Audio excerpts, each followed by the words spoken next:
Welcome back to the Zephbug experience. My name is Aiden, and today I will be your guide through Pillars of Eternity, a game of some side characters, a main story for sure, and some pretty darn good voice acting. So sit back, and thanks so much for joining me today and clicking on presumably my face just then.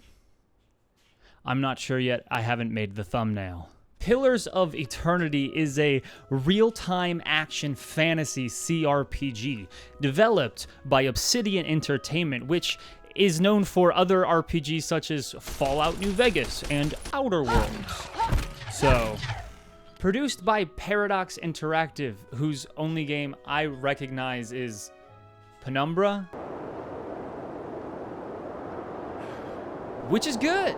Released on March 26 of 2015, following a successful Kickstarter campaign where it quickly became the largest crowdfunded game project at the time, Pillars of Eternity attempts to harken back to CRPGs of the past, taking strong inspiration from games like Baldur's Gate. Inspiration may be an understatement, but we'll get to that in a minute. The wiki for this game reads, "The project was a part of a broader trend during the early 2010s of veteran game developers using nostalgia-driven crowdfunding campaigns to fund development in genres considered too obsolete or niche for major developers." And maybe I'm just reading the wrong tone here, or I'm just reading wrong in general, because I can see that it says publishers. But the way this is phrased sounds malicious.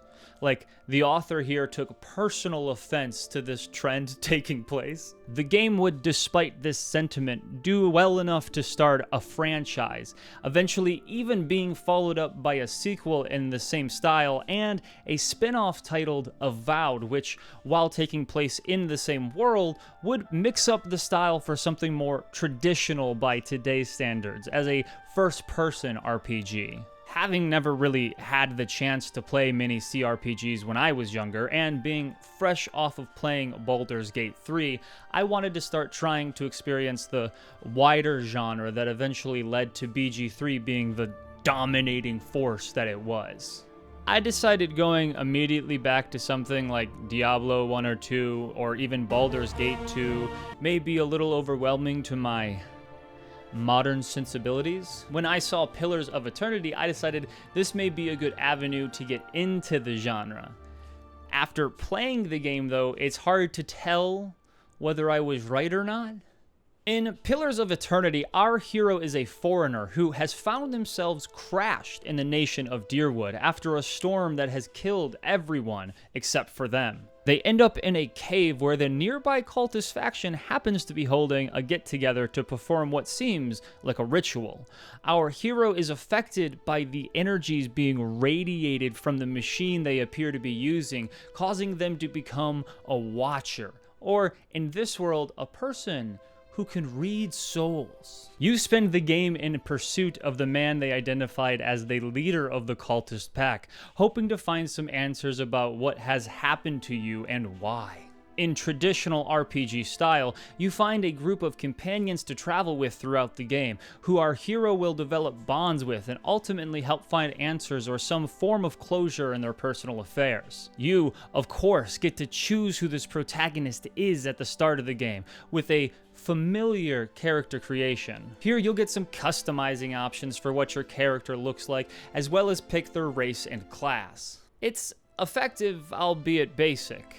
I, unfortunately, was never really pulled into the story much beyond the synopsis in my head. In the beginning, I was engaged enough to want to keep playing, but I never really broke past engagement and became invested in this plot. Part of what may have led to this is that I do have the reading comprehension of an 8-year-old, so these long text boxes didn't do the game any favors for me. Except I know that when something interests me, my focus will narrow in, and almost like Popeye eating spinach, I can suddenly understand and decipher complex sentences, including, but not limited to, at least one comma, or even the occasional. However, I believe it is for that reason that Pillars of Eternity's story never really felt substantial, and I walked away feeling like I have gotten more or less of a surface level view of what this world Eora, or more specifically what the nation of Deerwood, where the story takes place, was about. There were plenty of situations that drew me back in and caught my attention, like the rising tensions between the nation's animancers and its people since the start of the Hollowborn crisis, where babies are being born without souls. The parts that kept me most engaged tended to be interactions I would have with my companions as I traveled. The quest lines and plights of each I thought had more interesting questions being asked than the main story that centered around the idea of what is God, and all of the baggage that comes with that question, which maybe only seemed so uninteresting to me because of my religious upbringing, where since both of my grandparents I lived with were pastors, I had to start asking myself at a fairly young age, "Not real," was my defiant answer at the time, but into young and true adulthood when I started realizing one day I would die. I started having to be more thoughtful and nuanced about my opinions so as to not spiral into a depressive and manic state as I ponder my own mortality. Even at the end of the game, where these themes began to come to a head, the answers I found myself with felt lackluster. Maybe that's how I would describe my whole experience with the game, though, is as lackluster. Even in the part I enjoyed the most. In the game, there are a total of 8 companions to cart around Deerwood with you in the base game. At any given time, you can only have 5 with you, as is traditional, and so I found myself weighing how interesting I thought their stories were versus how important they were to my team composition, and due to my negligence and incompetence in the genre, I was playing overwhelmingly safe, resting often, saving frequently, and spending what felt like way too much time in gear menus comparing everything down to the stat fraction. I get that that's the optimized way to play, but it's also just not very inviting. This also meant having Durance in my party because of his abundant healing spells, and 2 wizards because it's what I chose as a class, and Aloth could do crazy damage. This also meant missing out on some of the companion quests I thought were more interesting, like Sagani or Haravius. I think that's how you pronounce it. The latter of which is also the last companion you meet, so by that point my brain was already in the direction of the end anyways. The 2 companion questlines I did finish all the way through were Eder, the human fighter, or as I called him to myself in my head, Tank Bimbo, and Aloth, our wood elf wizard. Eder's personality is what drew me in more than anything.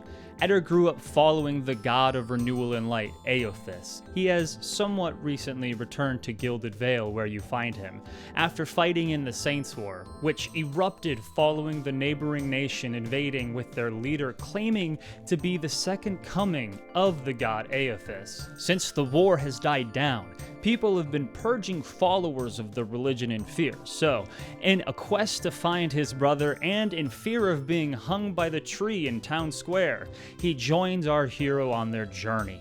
My intrigue in Aloth is a little different though. While I do still enjoy his personality and background, the questions he wants answered are the real draw to why I like him.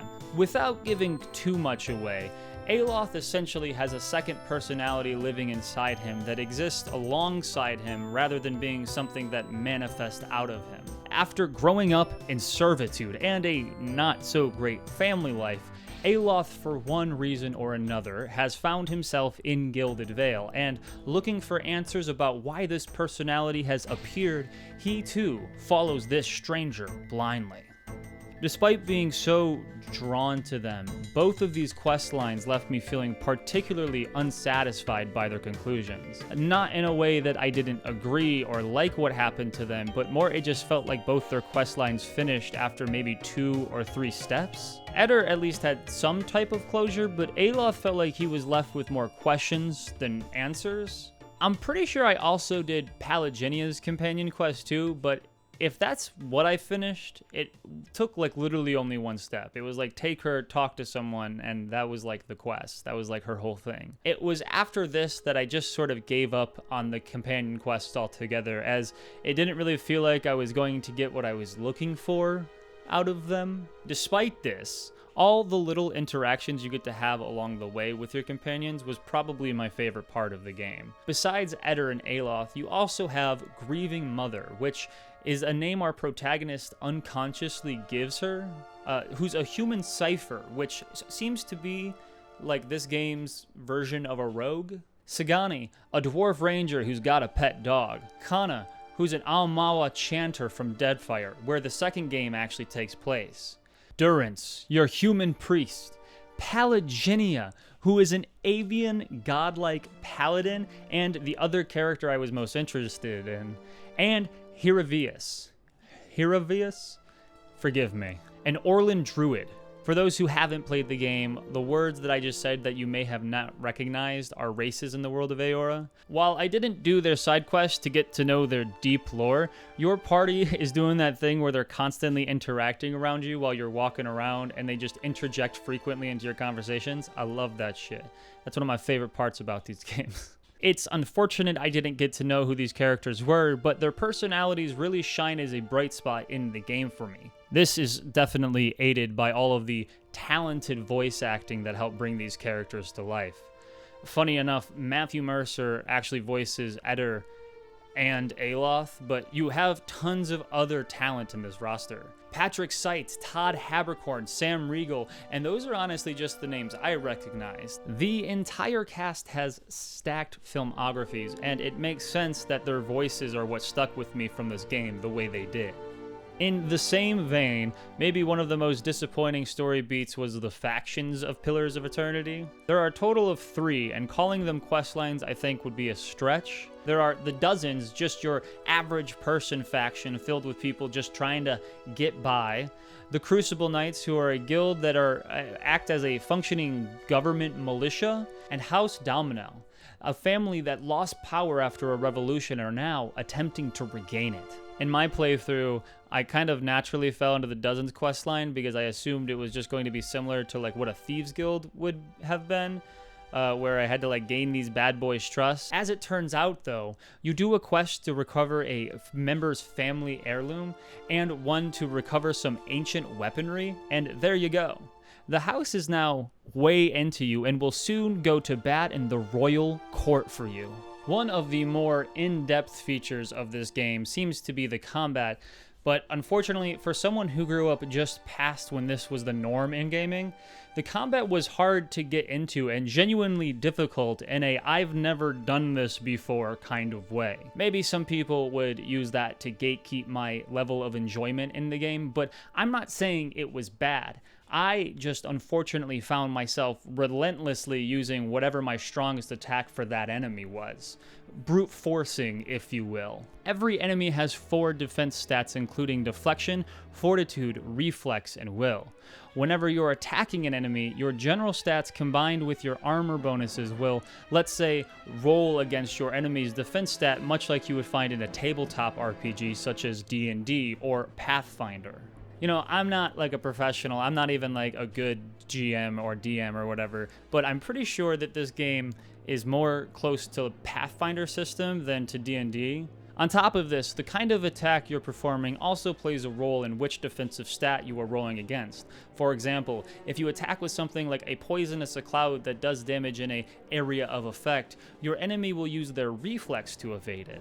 If you use a spell that directly poisons an enemy you choose, you'll roll against their fortitude to see if they stay healthy. Like I said, because of my own lack of understanding, I too often found myself just selecting all of my characters and trying to brute force combat interactions by having them dogpile a single one at a time, hoping for that to just somehow work out in my favor.